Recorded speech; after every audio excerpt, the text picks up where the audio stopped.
and that is our commitment. Manen jagoro mongirore migao mar thietha Josephine Mburu okwedo weche matude kod mibadhi mar siling bilion 3.7 mar nyiewo e bad migao mar Kemsa.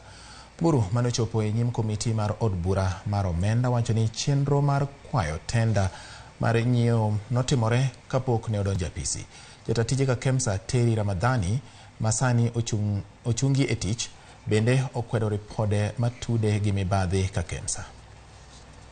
The TV, you say people give advice, they say let her go.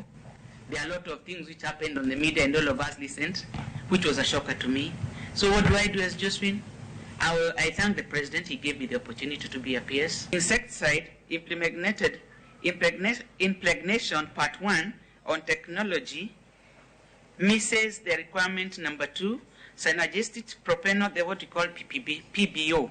It has a stronger insecticide combination which is inconsistent with specification that was shared by the MOH Department of Malaria Program. So I would not challenge the president, but I would like the truth from this committee to come out, whether I had a role I played in Kemsa procurement. We clarified that with Global Fund, and Global Fund confirmed that indeed the insecticide that was approved was pyrethroid and not PBO, and therefore continue with the process as previously approved.